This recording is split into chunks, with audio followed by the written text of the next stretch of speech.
అందరికీ నమస్తే అండి. ఆంధ్రప్రదేశ్ క్యాబినెట్లో ఉన్న మంత్రుల పనితీరు అంటే వాళ్ళ శాఖల పనితీరు కాదు, వాళ్ళ నియోజకవర్గాల్లో వాళ్ళ మీద ఉన్న ఫీడ్బ్యాక్ ఏంటి అనేది మనం సిరీస్ ఆఫ్ వీడియోస్ చేస్తున్నాం కదా. పార్ట్ 1లో ఖచ్చితంగా గెలుపు అవకాశాలు ఉన్న 9 మంది మినిస్టర్ల గురించి చెప్పాను. ఆ లింక్ ఆ వీడియో చూడకపోతే పైన ఐకార్డ్స్లో ఉంటుంది లేదా డిస్క్రిప్షన్లో ఉంటుంది, ఒకసారి చూడండి. ఇప్పుడు ఆ సెకండ్ పార్ట్ అంటే ఆరెంజ్ జోన్లో ఉన్న మంత్రులు, వాళ్ళందరూ గ్రీన్ జోన్ ఖచ్చితంగా గెలుస్తారు. ఆరెంజ్ జోన్ అంటే గెలుపు అవకాశాలు కాస్త సంక్లిష్టంగా ఎడ్జ్లో ఉన్నారు, కాస్త జాగ్రత్తగా ఉంటే ఖచ్చితంగా గెలుస్తారు అనుకోవచ్చు. ఈ ఆరెంజ్ జోన్లో 13 మంది ఉన్నారు. మొత్తం 25 మంది మంత్రుల్లో 9 మంది కంప్లీట్ గ్రీను, ఈ 13 మంది ఆరెంజ్ జోన్. ఆ 13 మంది ఎవరెవరు ఎందుకు అనేది చూసుకుంటే, ఫస్ట్ మండిపల్లి రామప్రసాద్ రెడ్డి గారు, రాయచోటి ఎమ్మెల్యే అండ్ ప్రస్తుత మంత్రి. ఈయన ఫస్ట్ టైం గెలిచారు, ఆ తర్వాత మంత్రివర్గంలోకి వచ్చారు. వ్యక్తిగతంగా చాలా మంచి పేరు ఉంది అండ్ రాజకీయంగా బలమైన పునాదులు ఉన్నాయి. నియోజకవర్గంలో మాస్ ఇమేజ్ ఉంది, జనంలో అండ్ పార్టీ కార్యకర్తల్లో అల్లుకుపోయే లక్షణాలు ఉన్నాయి. అంటే ఒక లీడర్గా నియోజకవర్గంలో తిరుగులేదు. కానీ అక్కడికి వచ్చిన సమస్య ఎందుకు మరి ఆరెంజ్ జోన్లో ఉన్నారంటే అక్కడ పార్టీ పునాదులు అంత బలంగా ఉండవు. వ్యక్తిగతంగా ఈయన ఇమేజ్ అక్కడ కలిసి వస్తుంది. పార్టీ కొంత వీక్గా ఉంది. సో ఈయన పార్టీని నెత్తిన వేసుకొని భుజాన్ని వేసుకొని చేసిన ఈ మధ్య జరుగుతున్న కొన్ని పొరపాట్లు. ఇప్పుడు మొన్న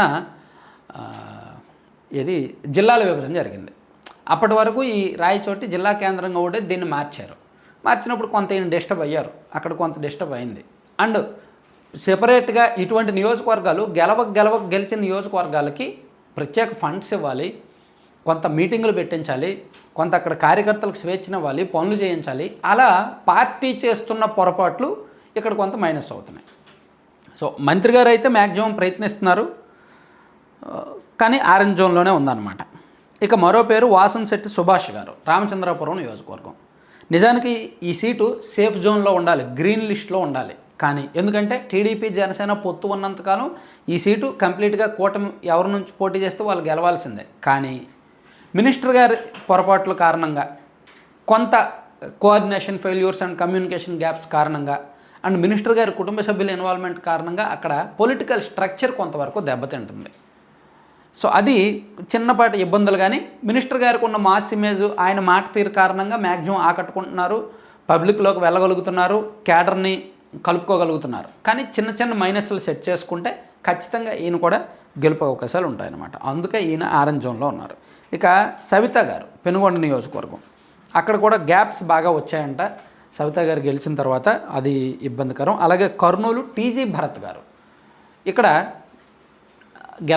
గెలిచిన సీటు, ఇక్కడ వైసీపీకి బలమైన ప్రాంతం.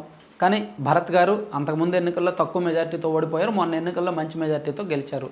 సో ఇక్కడ శాశ్వతంగా రాజకీయ పునాదులు వేసుకోవాలి అంటే పూర్తి స్థాయిలో అందుబాటులో ఉండడం, కానీ కమ్యూనికేషన్, కోఆర్డినేషన్, టీం వర్క్ అదంతా ఉండాలి. అది కొంత డిస్టర్బెన్స్లు అయితే జరుగుతున్నాయన్నమాట, అదొకటి.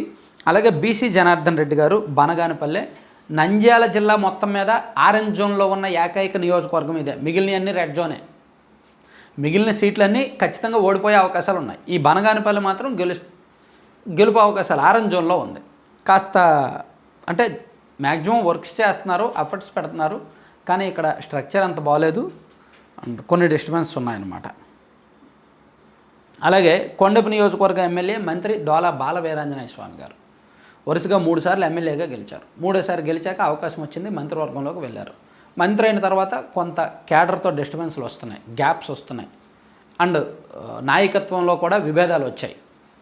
సో గ్రౌండ్ లెవెల్లో మండలాల వారీగా చూసినప్పుడు, గ్రామాల వారీగా చూసినప్పుడు పొలిటికల్ స్ట్రక్చర్ దెబ్బతిన్నది, బూత్ లెవెల్లో పొలిటికల్ స్ట్రక్చర్ దెబ్బతిన్నది. అండ్ టీడీపీ వాళ్ళే చాలామంది సీనియర్ నాయకులు కూడా ప్రస్తుతానికి అసమ్మతిగా అలిగి ఉన్నారనమాట. సో అందుకని మంత్రి గారు కొంత రిస్క్లో ఉన్నట్టే చూసుకోవాలి, లేకపోతే మాత్రం ఇబ్బందులు తప్పకపోవచ్చు. ఇక పయ్యావుల కేశవ్ గారు, ఉరవకొండ. ఇదేంటి కేశవ్ గారు ఖచ్చితంగా గెలిచే క్యాండిడేట్ కదా అనుకోవచ్చు, కానీ ఉరవకొండ నియోజకవర్గం అంటే ఎప్పుడు టీడీపీ వైసీపీ 50-50. అక్కడ వైసీపీకి బలమైన లీడర్ ఉంది, బలమైన క్యాడర్ ఉంది, టీడీపీకి బలమైన లీడర్, బలమైన క్యాడర్ ఉంది. సో ఆ నియోజకవర్గం కేశవ్ గారు కాబట్టి ఆరెంజ్ జోన్లో ఉన్నారు, ఇంకెవరైనా సరే రెడ్ జోన్లో ఉండేవాళ్ళు. సో అయితే నియోజకవర్గంలో ఆశించినంతగా పనులు జరగట్లేదు కాబట్టి కొంత డిస్టర్బెన్స్ జరుగుతుంది అంటున్నారు. ఇక ధర్మవరం ఎమ్మెల్యే మంత్రి సత్యకుమార్ గారు, సత్యకుమార్ గారికి ఇద్దరు శత్రువులు.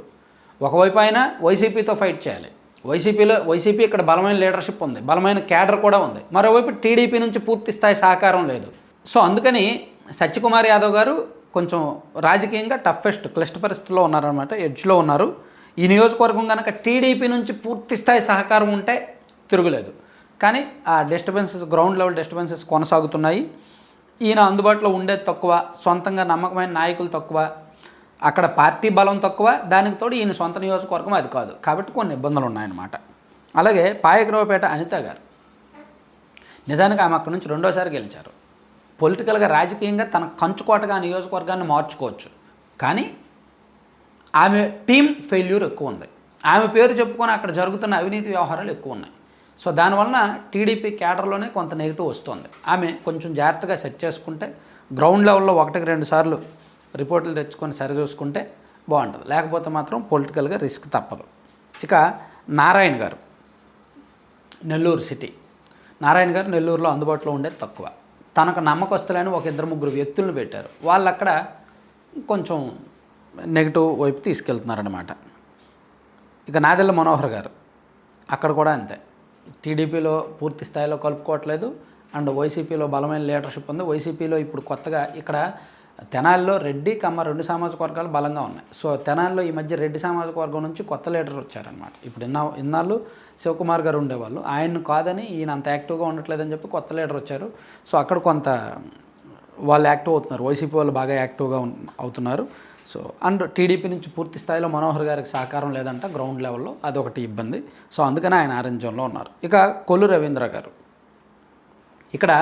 ఇక్కడ కూడా టీడీపీ జనసేన పొత్తు ఉన్నంతకాలం ఇది పర్మనెంట్గా శాశ్వతంగా బలమైన కంచుకోటగా మార్చుకోవాల్సిన సీటు. కానీ రవీంద్ర గారి పనితీరు, ఆయన పని అంటే పూర్తి స్థాయి పాజిటివ్ ఉండదు, నెగిటివ్ ఉండదు, అంత బలమైన ఇమేజ్ క్రియేట్ చేసుకోలేదు. మంచి వ్యక్తే, వ్యక్తిగతంగా క్యాడర్తో మాట్లాడడం, క్యాడర్ని మెయింటైన్ చేయడం అంతా బాగానే ఉంటుంది, కానీ పనులు అంతగా ఆశించినంతగా అవ్వట్లేదు అనమాట. దానివల్ల కొంత డిస్టర్బెన్స్ అయితే ఉన్నాయి. సో ఇలా ఈ 13 మంది మినిస్టర్లు కూడా ప్రస్తుతానికి అక్కడ ఆరెంజ్ జోన్లో ఉన్నారు, 13 మంది మొత్తం. సో నెక్స్ట్ లిస్ట్లో రెడ్ జోన్లో ఉన్న 4 ఎవరు ఎందుకనేది నేను ఒక వీడియో చేస్తాను. Thank you. కంటెంట్ చివరి వరకు చూసిన ప్రతి ఒక్కరికి ధన్యవాదాలండి. కంటెంట్కి సంబంధం లేకుండా మీరు స్క్రీన్ మీద ఒక యాడ్ చూశారు కదా, లడ్డూపల్లెం.com అని చూస్తున్నారు కదా. సో వీళ్ళ ప్రోడక్ట్స్ చాలా యూనిక్ అండ్ బెస్ట్ ప్రోడక్ట్స్ అండి. మీకు బయట ఎక్కడ దొరకనివి లడ్డూలు అండి.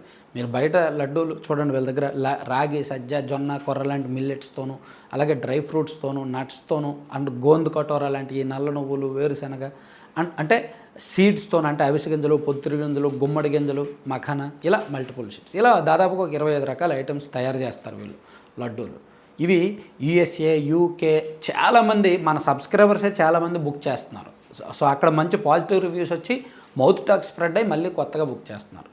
సో అది బాగుంది. అలాగే వీటితో పాటు వీళ్ళ దగ్గర పౌడర్స్ ఉంటాయి, protein powder, ABC powder, Amla beetroot carrot powder, అలాగే మునగాకు పొడి, జామాకు పొడి లాంటి పౌడర్స్ కూడా ఉంటాయి. మల్టిపుల్ హెల్త్ బెనిఫిట్స్ ఉండే ఐటమ్స్ అన్నీ వీళ్ళ దగ్గర ఉంటాయన్నమాట. సో మీకు కావాలి అనుకుంటే 9997839994 ఆ నెంబర్కి వాట్సాప్లో మెసేజ్ చేయండి లేదా కాల్ చేయండి. మీకు ఏం కావాలో అవి ఆర్డర్ చేసుకోండి. 2 లేదా 3 రోజుల్లో డెలివరీ అవుతుంది, 2 తెలుగు రాష్ట్రాలు అయితే. ఒకవేళ విదేశాలకు ఎక్కడికైనా అయితే మ్యాక్సిమం 5 రోజుల్లో డెలివరీ అవుతుంది. సో మంచి పాజిటివ్ ఫీడ్బ్యాక్ ఉంది. మన సబ్స్క్రైబర్సే చాలామంది కొంటున్నారు అండ్ రివ్యూ కూడా ఇస్తున్నారు బాగుందని. సో అందుకని మనం ప్రమోట్ చేస్తున్నాం. వీలైతే ఒకసారి బుక్ చేసుకోండి.